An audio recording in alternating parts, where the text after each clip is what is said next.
Mga kachika, trending na naman si Kim Chiu. March 3 live sa It's Showtime, biglang napaiyak si Chinita Princess. At syempre, buong madlang people, pati netizens na pa-react agad, viral na agad ang moment. Nagkwento ang contestant ng karanasan niya sa buhay, pero ramdam na ramdam ni Kim habang nakikinig siya. Hindi niya napigilan tears agad, parang instant drama scene sa tanghalian. Ang bilis makarelate. Sabi ng fans, ang tunay na tao umiiyak kapag nadadala. Ako, ganun ako, iyakin pag nadadala sa mga Pero may iba ang sabi, arte lang yan, scripted, kaya nagkaroon ng debate online.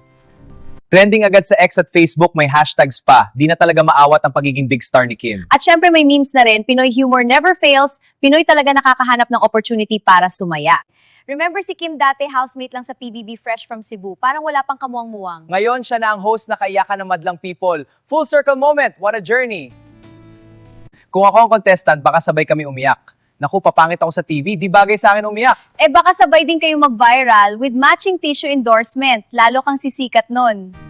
Kahit umiyak ka, dapat glowing pa rin ang skin. Mga kachika, check the description below. May beauty products kami for glass skin, anti-aging, brightening, at budget-friendly glam.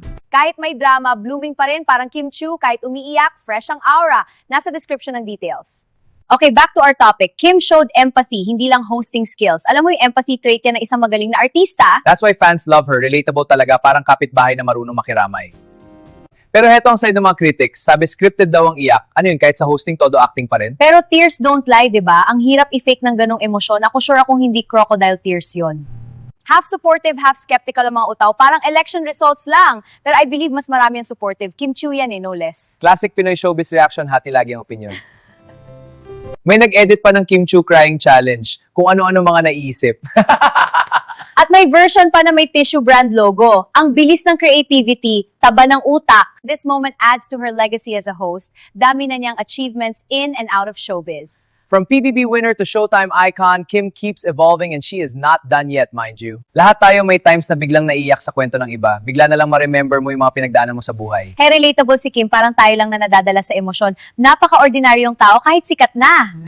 Ako nga, kahit walang tears, kailangan ng brightening para hindi mukhang puyat. Oo nga, lalo na kung Showtime levels ang exposure, may product tayo sa description na pang skin brightening ha. Kim's tears made her more human, hindi lang artista, kaya laksa-laksa ang kanyang mga fans. Relatable kasi. And that's why she stays relevant kasi ramdam ng taong sincerity. Nakikita ng mga tao yung mga sarili nila sa kanya.